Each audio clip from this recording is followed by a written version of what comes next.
All right, man. Well, first, you prefer which seat? Whichever. Yeah, man. Great to have you here. Thank you. So awesome. All right. So, what is psychologically wrong with you that causes this sort of? I just like to play with whatever I have available, really. A lot of this stuff you told me, you like literally can find just trash. You can find wood. Yeah. So this is, I worked as a commercial sculptor for like a decade, which none of it's on there. I worked for Marvel and Warner Brothers. But I really like playing with nature. I like everything from the rocks are just balanced to finding sticks and seeing things in the sticks, creating scarecrows, playing with ingredients that that no one has poured love into yet. So it makes it more magical because it's just clever, unique, and I think that's the big turn on, is to see potential in the materials or circumstances that haven't been done yet. So yeah, awesome. So I have some practical questions, but Sure. The first one I want to ask you is, what is your take on how people's fear of making mistakes holds them back in creating brilliant works of art? It is the actual, that's the point at which growth stops, because when you make art, you have to let go of control. You got to be able to play, and in that playful spirit, you allow mistakes, you allow learning opportunities. And one of the biggest, when someone takes a class of mine, the first thing I tell them is, first of all, don't come to this class expecting to that you need to know every tool, every process that works for me. I'm going to share those processes with you, but be willing to find your own, because it's your potential is found in your unique expression of yourself, and your authenticity will release that. So sometimes if they're too worried about the right tool or the right technique, there's too much talking in their head. There's too much chatter. And so they're not going to be able to listen to the inspiration of what to do next, because there is no, I can give a roadmap that might inspire them, but don't try to copy. If you want to create something purposeful or unique, you need to be willing to be brave to play and stumble into all those areas of growth. Yeah. So okay. So I've not yet been taken any classes from you or whatever, although after this we're going to set everyone up in teams and we're all going to carve pumpkins. So he's going to walk everyone through how to do it. So we're going to do that at the end of this, okay? Those of you that want to participate in that. How many of you want to participate in that? Okay, yeah. How many of you are like, shit, I don't know if I want to participate? So I can't even read my own handwriting. In the intricacies, like literally, in the intricacies of the stuff that you can make in so many different mediums is like astonishing to me. So it's, I mean, the medium doesn't matter. And I think the medium doesn't matter as much. And it's all mindset. It really is about like quieting down so that the obvious becomes obvious to you. The level that you're able to quiet down is the level that you'll realize. Because I struggle, if I wanted to get, the practice of me getting better at the level I am at requires the same sort of mindset that I had to do in 11th grade to get better. You know what I mean? Like stacked upon each other, it gets to look like this. But the mental mind state that you have to achieve is just quiet awareness. And it seems like if I told you you could have a blank clock and you could tell me where 2:30 is, yeah, right? But if I told you to draw something where you had to draw a line that direction, the self-judgment of, oh, this doesn't look like a nose, or the chatter of what to do is what stops it, Gotcha. what stops the realization, like, oh, it's very binary. This is what I should do. Well, so me and you have talked about artists for addicts. We've talked about addiction. We've talked about art. I mean, and the reason I wanted to, why I think there's a link here, which oftentimes people won't see, is I believe entrepreneurs are artists, right? They're expressing themselves, and through dance and through music and through sculpture and through painting and through writing, these are artistic activities. And I also have this viewpoint that I think a lot of things is just pollution under this umbrella called art. Now that's a bad thing to say to most artists. But there's a lot of people I think just produce shit and they call it art, and they're just doing weird stuff because they can kind of get away with it, sort of thing. And the interesting thing about artists is their the sensitivity. I've had lots of conversations with Gabor Mate when we were making the film Black Star, me and Akira Chan and John Butcher and stuff, which is our first film that won the Audience Choice Awards at the Sedona Film Festival. It was awesome. Yeah, thank you. Yeah. And you know, in like, that's, I want to do stuff with you on that to reach people, because I think artists, if you look at some of the lives of some of the greatest artists, very tumultuous. I mean, depression and addiction and suicide and all kinds of stuff, but just creating these incredible works of art. And so there's something in all of this, and I believe everything we do is a form of expression. And when the only artistic skill that I really developed was throwing pottery. And when I was in high school, you know, I even say this on that movie that was made about me, Connected, that the only artistic skill that I had was throwing pottery. Is the only thing that allowed my brain to escape other than getting high. And so when I was in high school, like, I would get high and I would feel good. And if I wasn't, I didn't feel good. And I used drugs as a way to just kind of deal with the depression and stuff that I had. But when I was throwing pottery, it got to a point where I started to get good at it. And then all of a sudden my brain would, and I'd say my brain would escape, but that was really the closest I got to at the time of flow. And so I think all of us could benefit by having some sort of expression, because I have a tool here in Genius Network called the Fun Times tool, and it's where people list out the things they do for fun, how often they do it, the people they like to do it with, and they come up with a plan to have more fun. And if people don't have any fun in their life, if you don't have any joy in your life is going to be joyless. Yeah. And I think there's, like, you escape. I've had enough conversations with you. You've explained to me, and I'm like, that's just a cool place to be. How could I talk with you so that they can do that in their own entrepreneur endeavors? Because they're all kind of, some here they're already there. Yeah. And others, what I found with the Fun Times tool is people will fill it out, and they're like, they just fill it out. And other people, I've watched this, they have forgot to have fun.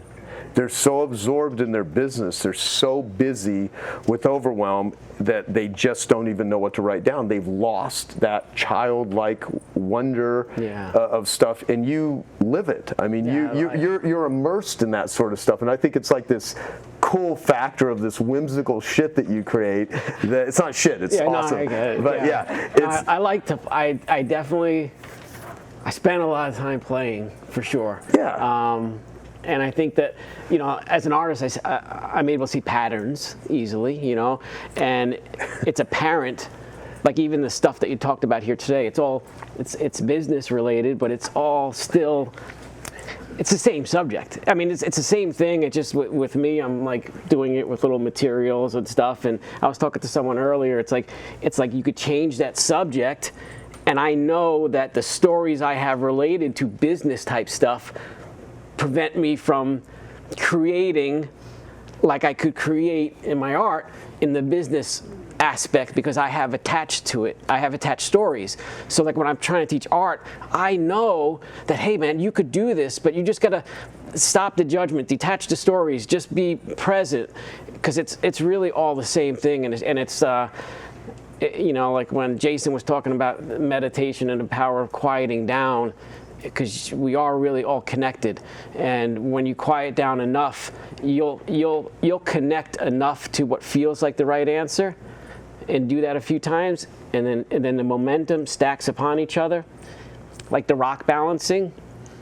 My first rock balance, I have pictures on my phone. My first few were just single rocks. They weren't really that crazy, but I enjoyed the process enough and the quietness enough of it that getting to that, and I have to get to that same point to do the ones that you see today, but stacked upon each other, you gain momentum, and you could, so like the story you tell yourself is so important, or should I say the story you don't like. It's best not to have a story, really. It's best to like kind of take something for what it is, because then you could feel out all the possibilities.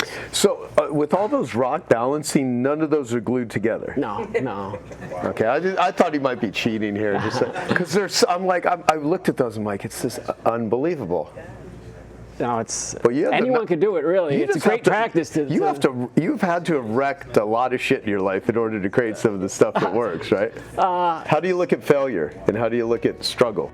Hey, I hope you're enjoying this video, and I want to let you know that I have a new book that's come out, and if you'd like to get it absolutely free, there's a link below in the description, or you can wait till the end of this video, or you can simply go to joesfreebook.com and you can get a copy there. Failure, it's against story. Like with my art, I feel like Superman. Like I feel like you can give me any. If I often use the example, like if a natural disaster happened right here, and we were all locked down, especially if there were kids here and I had to entertain, that I could take the ingredients on that table and make my life's work. I could make something cool out of it, because it's not the ingredients you have, it's the willingness for you to look at those ingredients and see potential in it. And so that you could look at stuff and you could say, wow, well, I could use it this way, or I could use it that way.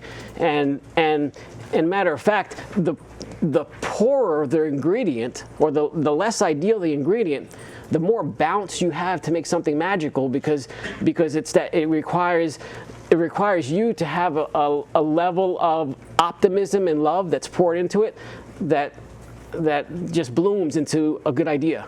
Because if you have ideal ingredients, you just get expected outcomes. It's like, okay, well, you had the next step is that, and a lot of people like to just not act until they have the stuff that they need, and that's just holding yourself apart from potential. So when it comes to art, I'm really good at that. I have areas where I struggle with stories in my head, but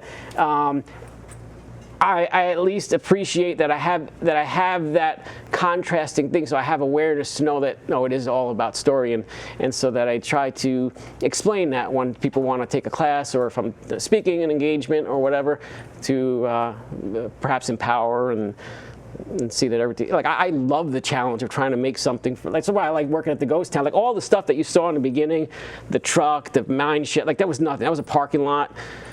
I just went searching, and I made that little fake mine shaft, and the truck was just like pieces of a truck and scattered boards and stuff, and just to pick through materials and create stuff is like I almost like it, especially now lately. I went from like sculpting for Marvel and Warner Bros. Making movie and collectible stuff, and then playing with the pumpkins and the scarecrows and stuff. But now I feel really drawn to making environments where people could step into, whimsical and upcycled, Right. Sort of. Well, I mean, what you said some very profound stuff there, at least from my perspective. So let me ask you the boring questions I have. So you've worked with a lot of different mediums, sand, pumpkins, even snow. What is it about pumpkins that draws you in for projects? Because like you seem to have this whole thing with pumpkins. Yeah, well, so maybe you just really like Halloween. I don't know. Yeah, well, so pretty much pumpkin carving like this, like I don't know, it was about well over a decade ago, I posted a picture, a little tutorial about my pumpkins online. It went viral, and then like Letterman show, everything called, one of it was Food Network. They had not seen pumpkins like this before, so they wanted to know if I knew anyone that carved like this. They wanted to do a carving show, competition show. So the first 3 years of competition shows at Food Network I was on. Won the first two. The third year was like a team. It was the first year of Halloween Wars, so it was like a whole team thing. And so I did not win that one, but it was like a really cool experience. Then later on, I did some judging for them, but there was a huge white space. This had not been done like this before. So it led to quite a bit of opportunities. It made me realize, geez, I could make more carving pumpkins in 1 month than I do working for Marvel many months. And so it's what fostered me to have the courage to do my own thing, you know.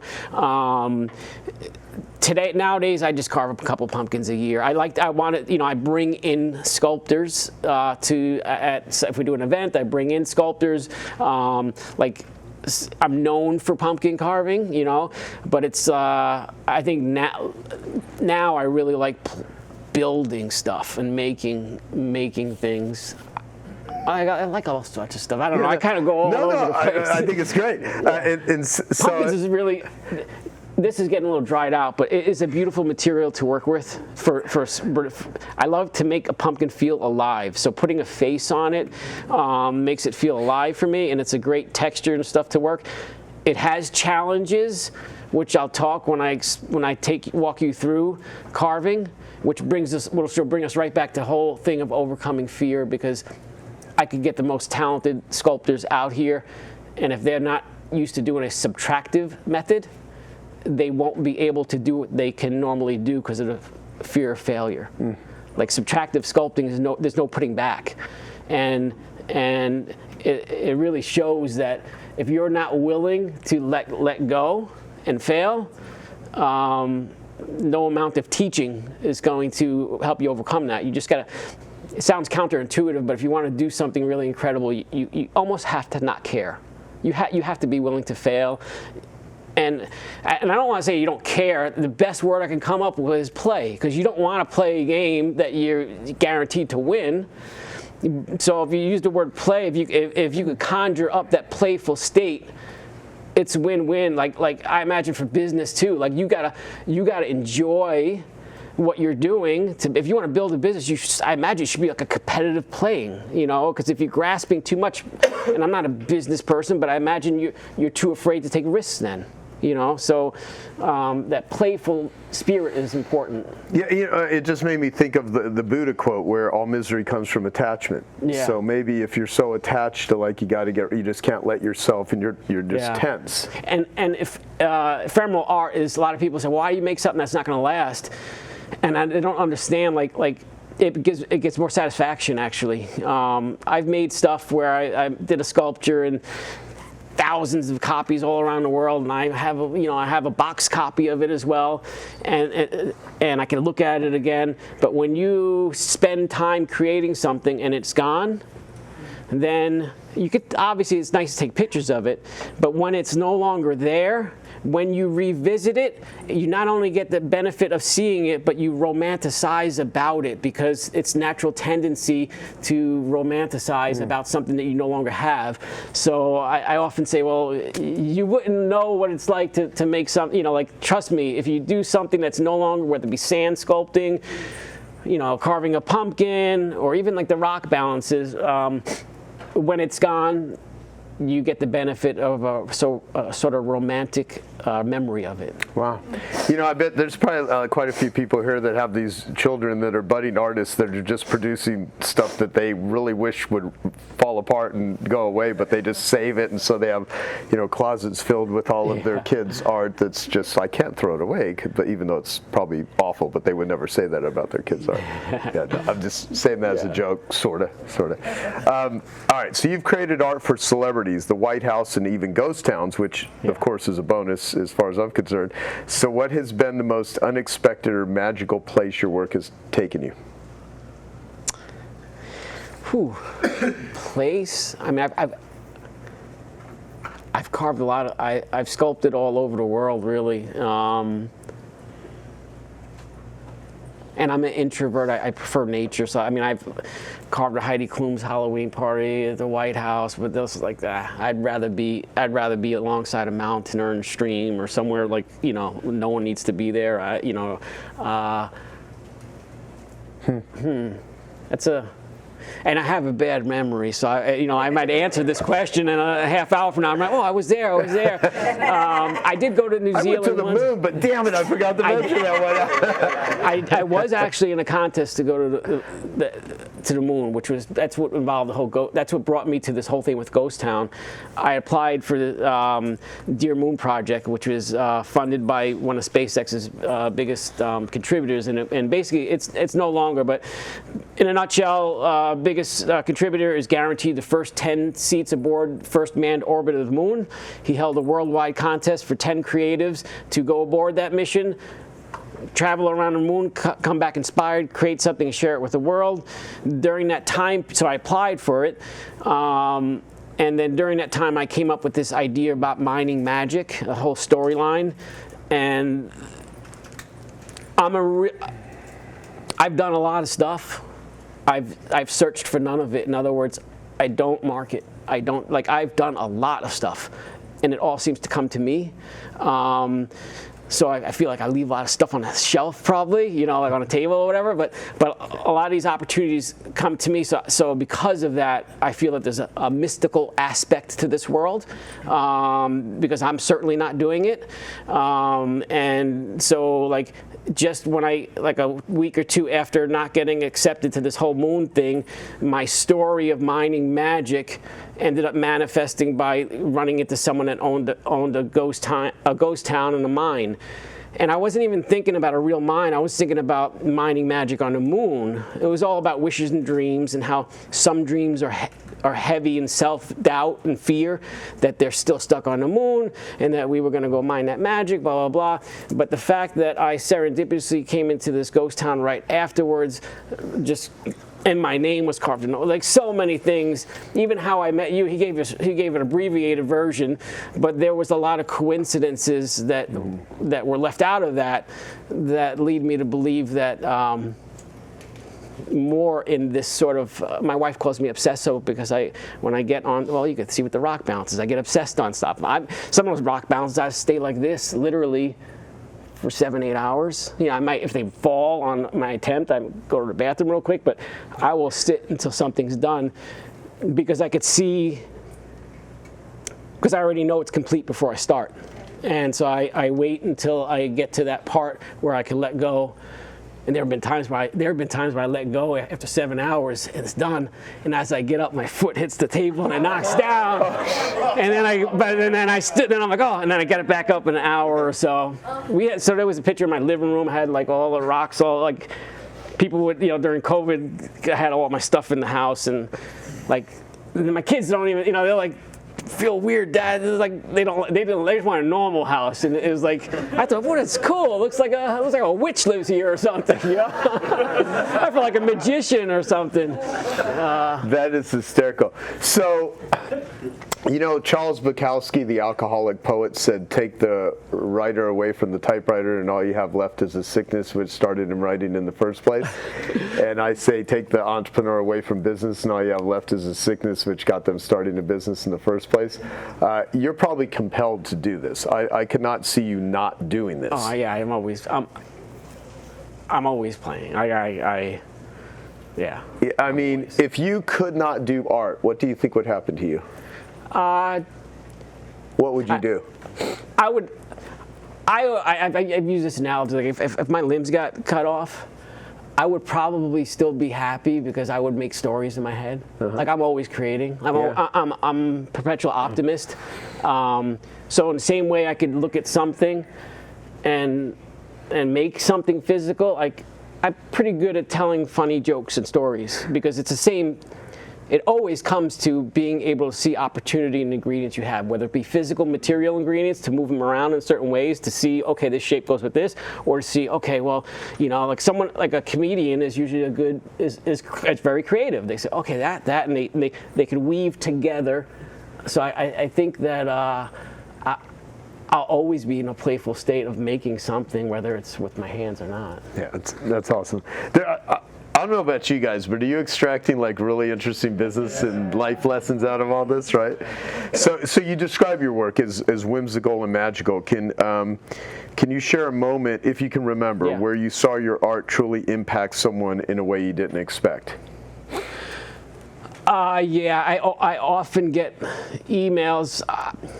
Sometimes you know, there are times I have like a self-criticism of me that, you know, like just judgment or whatever, that I don't don't interact with much people. Here I am, kind of like one of the leading people in Halloween pumpkin, and it's a big community, but I'm not really into pumpkin I'm into carving a pumpkin. I'm not into, like, I watched the episode of those Food Network episodes once when it happened, and then not again. I don't ever watch any seasons of anything. I don't watch TV. So it is nice to get feedback from people who are inspired to pick up materials, and they might say, "Oh, I was suffering, I had cancer, and your art and your perspective on things, helped change my life," and whatever. So I get a lot of emails on things like that, and so that's very satisfying. I mean, like sharing the art with people, or even like at events. I used to do a big Halloween event. I don't know how many people here are local, but I used to do one in Carefree, a big pumpkin event, and just seeing people laugh. Like some of the stuff might look scary on the surface, but if I don't make someone smile or feel in a sort of whimsical way, I think the work failed, because that's at least what I'm trying to do. Yeah. Wow. So. You've often spoken about making things from unexpected materials like rocks and sticks. What is it about working with discarded or natural items that fuels your creativity? Because I think you're incredibly resourceful. Mm-hmm. Like one of my favorite traits of humans is people that operate with a sense of urgency in the right way, which is different than frenetic, neurotic, go nowhere, spin your wheels. But people that place a sense of urgency, not in all cases. The other is resourcefulness, just being resourceful, and so you're really. I'm sorry. No. Right. Yeah. Like I said before, I'm drawn to, first of all, if you look at like the tree there's a little tree character there that very little of it was sculpted. I have some scarecrows of fingers, very little of it sculpted. When I go out into nature, when I start looking for fingers and stuff, when I see Mother Nature respond, some people might say you're just lucky. I find pieces that have incredible things grown into them. So that sort of hide and seek play with nature, I didn't have to, I could take clay and sculpt it. That's not as fun. Going on a hike and finding something that was grown, might have grown for 50 years, and I found it, and it's a perfect meeting of me looking for something, that seems magical. So there's something that I love about playing with, sort of collaborating with nature, that so I like to and plus and also like upcycling certain materials that have old patinas, it allows for me to make something that looks like it's been there for 100 years, as opposed to I don't like anything fake. I mean, I do have these little arms and legs that I made, but the first ones that I made, I actually peeled pumpkin vines. I love real stuff. I love to blur the line between what's real and what's fake, and I love authenticity. So in a world, almost my whole body of work now is all authentic. Well, it's an authentic expression of me, but the materials are, I don't like plastics. I like real sticks and real straw. Even so Gordy Gooligan, the tall, skinny scarecrow downstairs, he has a little spigot and 2 rusty nuts that no one will ever see. But I made everything I make is for me. It really is, and it might sound selfish, but I make it for me, and then in that making it, yeah, there's so much. It's like there's details underneath. Like every once in a while, I might have to, because he's articulated, so he can get into any pose. Like I can take off his clothes and wrench on and get him into any pose I want. And then during that process of making him, I spent needless amounts of hours doing stuff like the business model would if I had a business manager, he'd be like, "What are you doing? That's a waste of time." But I love to indulge myself, because I know that if I could, it's so important to create that magic for yourself. Like when I'm making my art, I'm constantly paving my environment with things that make it feel magical for me, and then often the universe responds back and makes me realize, or allows for me to realize, magical opportunities. So it's sort of I don't know. I could feel my interaction with things in a more tangible way that's not just left up to chance. And I can go on to, that's really like my passion, is to like wake people up to that. Because I'm not really doing it. I would be, yeah. You know what I've been thinking a lot about now, and this really helps with, so I have this visceral annoyance with people that steal, and Picasso had that thing where he's like, good artists copy, great artists steal. Now, I don't think he meant it in the way of plagiarizing, like people would steal someone's IP or something, but maybe, I don't know. I didn't know Picasso, and he had, I think, 2 wives and a mistress that committed suicide, so he was an interesting character. But that means, I even have a real Picasso at my house that Mary Morrissey gave me, which is interesting. But the thing with like this world of influencers and creators, so I went with Michael Humphreys and Chris Voss, and who else went with us to the Snapchat headquarters in LA and met with the guy who's in charge of all partnerships in America for Snapchat, all the celebrities, everything. And they're they refer to everyone as their creators, creators. And I would be like, well, someone could like just fart and dance on social media and call themselves a creator. Like all these influencers. Yeah. So the whole term influencer and creator has gotten labeled as if there are people that are doing like amazing stuff. So Sam Karashi's probably sleeping right now because it's God knows. Is he still on? No. Yeah. So we should maybe share this with him later. But he's a real creator. He puts thought in, and he puts work. But here's the thing: doesn't mean it needs to be hard work. A lot of this is you're playing and creating, but it's flowing, like really. Totally. The most impressive stuff I make now.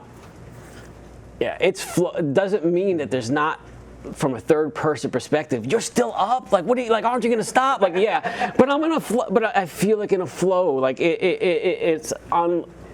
There's no resistance in me, and things are occurring to me. So this is what I'm getting at. So when I feel like I'm really on and I'm really doing something valuable, I want to film it. I want to share it. I want to do it. But when I feel like I gotta shoot a video because we gotta make sure we get enough videos, where's Evan Carmichael at? Yeah. This is exactly where he should be hearing right now. But it's like if you just crank out content because that's the way you're supposed to get a following on social, I equate it to someone really loves playing guitar and then they try to turn it into a business of teaching guitar lessons. Then they don't know how to run a business and all of a sudden they hate playing guitar. Or, I've seen this happen with doctors. You have great doctors, then they become celebrity doctors, and now all of a sudden that focus that used to go into caring about their patients goes into trying to be a celebrity doctor, and all of a sudden they start becoming a shitty doctor. Yeah. And so it's that fine line of growing and building yourself but not losing the magic. And what I find interesting is that, making the nuts and the rusty bolt for the no one's going to see it, that's exactly it. And so if we're creating work that we just are really genuinely connected with, and we're not just doing it to pump it out, like that famous Phil Knight and Steve Jobs, where Phil Knight, the founder of Nike, and Steve Jobs, they had this conversation where Steve said to him, you just make too much shit. You're just creating a bunch of garbage here, and take a look at the quality of the stuff that you're doing and start producing better quality stuff. And I kind of find it like that there's something to that as it relates to this world of telling everyone how they should look and how they should present. And you have a bunch of people just copying other people, but they're so disconnected, they don't even like doing it, but they feel like they have to. Yeah, it doesn't. That's one of the reasons I'm not. Like when I have talk about like AI, like I don't care about AI. I don't do this for I don't even care about cancel culture. I'm fucking doing this for me. I don't care. Like I really am doing all of it for me. In that pursuit of me, it plucks at my heart in a way that is felt by others. and everyone has their own plucking that could happen if they are brave enough to authentically pursue what it is that they want. Like and I'm not like a lot of people copy my stuff all the time, and I'm just, for me, if I do something and my kid copies me, I'm like, oh, cute, I feel proud. I honestly, not that I look at other people as like they're my son, but I don't ever care if someone copies me. I feel honored, really, and so when I hear people talk about like, oh, I did that to copying, or like a trade secret, like that's another thing. When an artist talks about a trade secret, I'm like, you don't understand how the universe works, do you? Like, there's no shortage of ideas. You don't realize your power.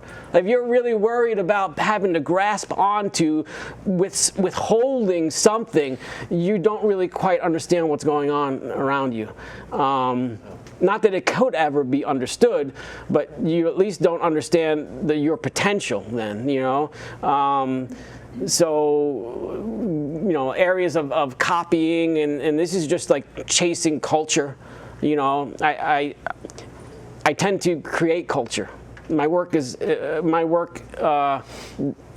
created a culture around pumpkin carving. Like I know that I created that.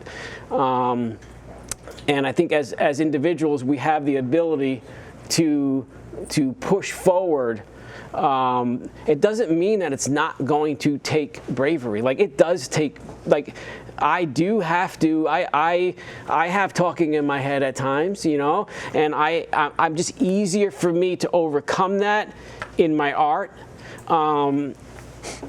I think I would be, if I had the courage to take a phone and just document everything I was doing.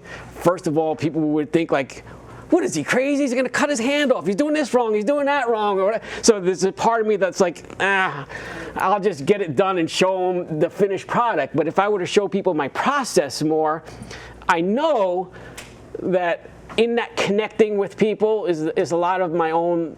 Like, it's my own suffering. It's like that energetic exchange. Like, that's the real commerce, you know. So in different ways, we all have that going on within us, and so it's you don't ever get rid of the discomfort of stepping into that. It's just a releasing of stories and ideas, like things. It's not. I don't know. It's like letting go and not caring seems to be, at least for me, seems to be like letting weight go. Mm-hmm. Like. Okay, I hope you found that video awesome and useful. So if you want to get a free copy of my book, I want you to click here. And if you want to watch some more videos that'll be useful and awesome, click here. Go ahead. They're over here. Do it now. Come on. Thank you. Watch them.